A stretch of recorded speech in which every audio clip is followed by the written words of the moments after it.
This week's Parshas VaAira. We are now moving towards the Makos, the plagues that will now begin the process of the Geula, the actual process of freeing Klal Yisrael from Mitzrayim.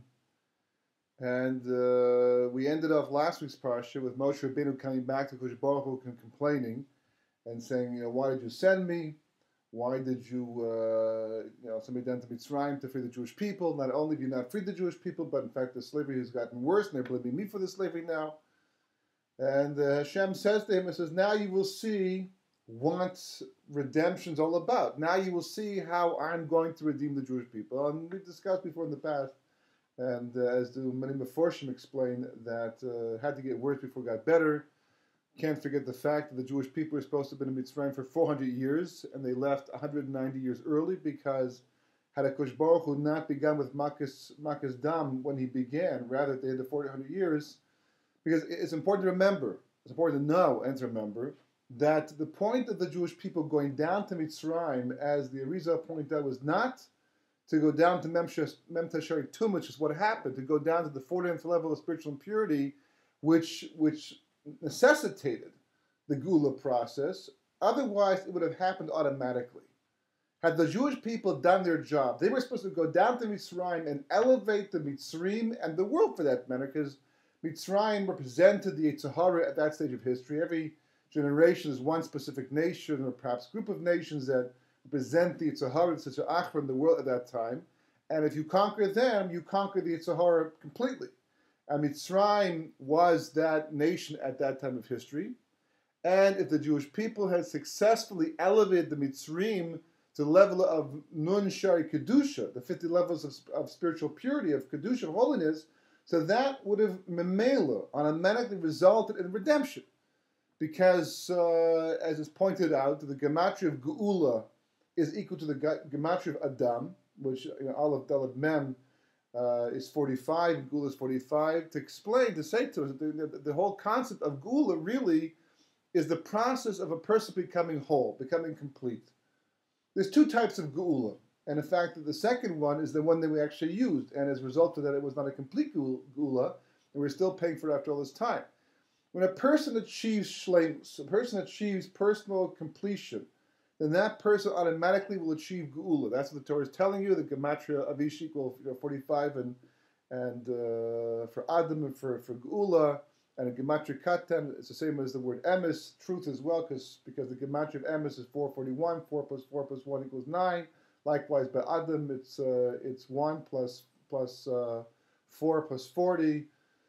45, 4 plus 5 equals 9. 9 is the number that represents emes. When a person becomes emestic, when a person becomes true to themselves, above all, true to Kodesh Baruch Hu, they experience Geula. That's what it's all about. Another way of referring to this is the idea of hisbatlus. Hisbatlus means basically self-nullification, which has a very, very bad ring to it. It's like, to nullify myself, as if I don't exist in the end. It's a difficult concept. And the Torah tells us that if I nullify myself to God, to higher levels of existence, then I will become non-existent. I will no longer exist. I need to be selfish. I need to be concerned for myself above and beyond anything else, because that's the only way I'm going to survive. That's what the Western world has taught us and made us believe, that survival is a function of looking out for number one and just number one in the end. And number one being not God in this respect, but number one being the person himself. And the Torah is going to tell you, through all the makkahs, all these plagues, because Mitzrayim represents the ultimate in egotism, or egoism. It's the ultimate, basically, of a person becoming totally self-centered and selfish, and looking out for himself at the cost of society around him, and the whole process of Galus itself, the whole reason for exile. In fact, you read these famous stories of the Vilna Gaon, for example, who would impose exile upon himself when he would travel from place to place, specifically anonymously, and the anonymity would help him to be able to achieve this level of hisbatlus, where he would become self-nullified because no one would recognize him. The moment someone recognized him, he went back home again, because it was the end of the experiment. It didn't work properly from that point on. But the whole idea was that no one would know him, and you lose your context when you go into exile. I just came back from a speaking trip in London, New York, and Toronto, and one of the things I noticed, one of the enjoyable things about traveling, because traveling is not such a great thing to do because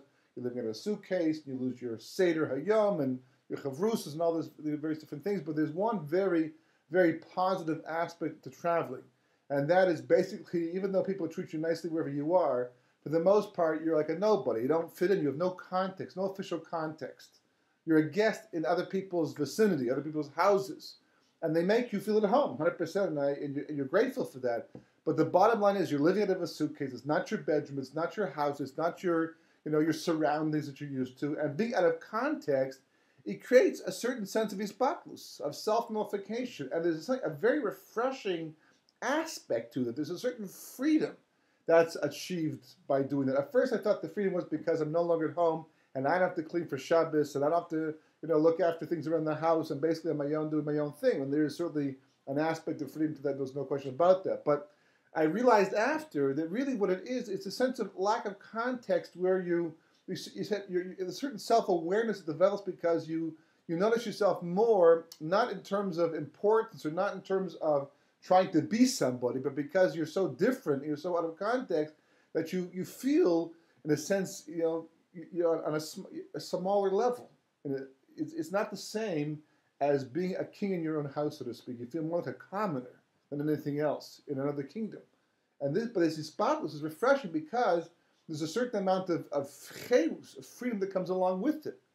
And that's why by the Leil Seder, by the Haggadah, by the Seder itself, the matzah is right there. We have all this fantastic luxury surrounding us. We have all this fine cutlery and table and food and all that. But the matzah is right in the middle of all that. The matzah is talking to us. The matzah is telling us that poor man's food is free man's food.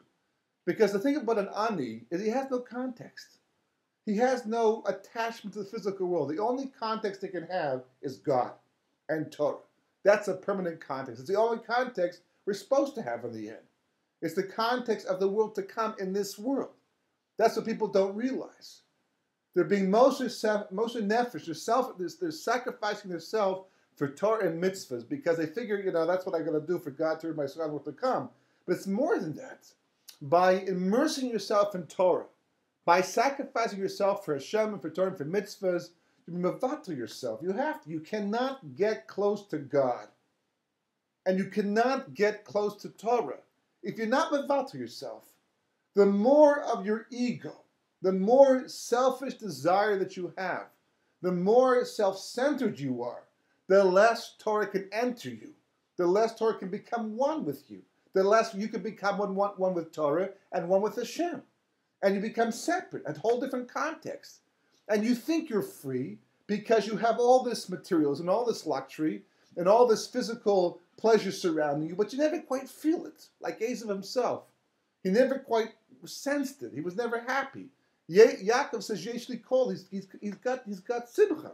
He's got sipuk. He has a sense of well-being and a sense of satiation. That's everything.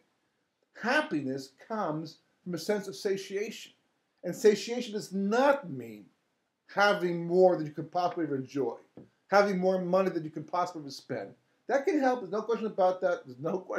But the bottom line is satiation is a function of knowing you belong to God's world, of finding context within God's world. I know somebody, personally, who I've been speaking to, and he's an inspiration for me. And he told me how his life changed. Why? Because he got up an extra hour earlier, 2 hours early before davening, before praying in the morning. No one's really there at that time. He gets up, and he's tired. He tries to go to bed early the night before, but whether he does or he doesn't, he gets up anyhow because the taste of it is so sweet. And he's somebody who loves sleeping. I also love sleeping. I know what it's like. And he gets up early and he learns before davening for 2 hours. He gets his Gemara in. He learns parshah, perhaps halach, whatever. By the time he comes home at 8 o'clock in the morning, he's already learned for 2 hours. The learning for the entire day. And then some, because he works all day long. And he says the pleasure he has, the sense of satiation and simcha that he has from this is unmatchable. It's immeasurable. And it's not because he solved his financial issues, because I can tell you, firsthand, he hasn't. I know. We talk about these things. He struggles financially, and he comes home to deal with these things sometimes. And there's also family issues, because who doesn't have family issues at some point in time? His life is not materialistically perfect, that's for sure. But his sense of satiation has gone up tremendously because of this extra learning he does. Because why? Because he feels more attached to God. He feels more attached to Torah. He's mevatel himself, because he had to give up of himself to do that. Himself wanted to sleep. Himself wanted to relax and take it easy more. But he overcame that. And he chose instead to do a higher and more meaningful thing. And now he feels like a freer person. It's all about feeling free. Not just about thinking that you're free. And everyone knows the more financially or materialistically burdensome your life becomes because of the more things that you have, just because that's the nature of the beast, the less free you become. And that's what the Torah is trying to teach us through this process of Geula. The point of the Makos, as Hashem says to Moshe Benu, is not to overcome the Mitzrim. That's Makos B'choros. Paro will not relent. He's not going to let the Jewish people go until the 10th Makos. So Moshe could easily say, so why bother? Why skip the first 9 and get to the 10th? And just save some time and some money and energy and agmas nefesh. The Jewish people could go tomorrow as opposed to a year from now. Because Hashem says to Moshe Ben, it's not about the Mitzrim over here. Makos B'choros is just the key to unlock the door for you to finally go out. And they don't need the 9 Makos to get to that point. If you're losing all your firstborn, it's enough. It's enough. The nation's going to be destroyed. What else do you got?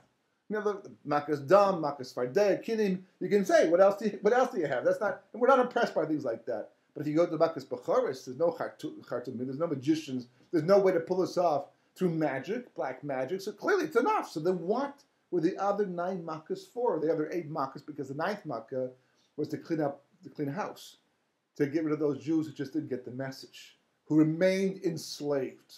They couldn't go free. They couldn't go free spiritually, so therefore they couldn't go free physically. That's the process.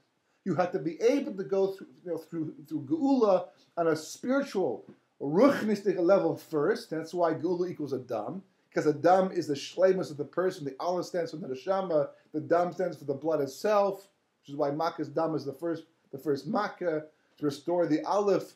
Because all the plagues are about restoring the Aleph of Adam. When you become totally physical, you become like the blood, just a physical element. The Aleph represents the neshama. The whole point of the 8 Makos was not for the Mitzrim, it was for Bnei Yisrael, to enlarge their Aleph, to make them more ruchani.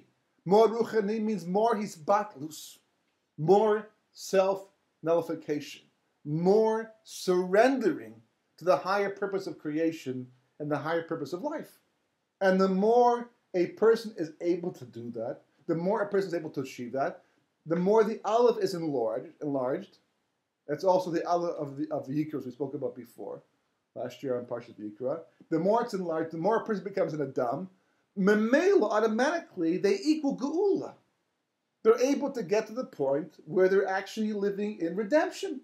And then the physical redemption happens naturally. The reason why Mashiach hasn't come yet, or hasn't revealed himself yet, because he's probably walking the face of the earth anyhow at this point in time, the reason why Mashiach has not yet done the job of Geula Shlema is because the Jewish people are not ready to go out into physical Geula. If they're not ready to go out into physical Geula, it's because the Jewish people have not yet set themselves free on a spiritual level. They're still spiritually enslaved because of a lack of hisbatlus. And that's it. That's the impact. That's the effect of the Western world. The Western world teaches you to want more. The Western world teaches you to be competitive. It teaches you to have things that you don't necessarily have to have. And to be driven after things that are a waste of time. And to care about things that are shtuyot, that don't really make a difference in the long run. Until eventually it becomes so self-centered, so self-focused, so distant from the concept of hisbatlus, that you are the biggest slave in the world while believing you are a free person.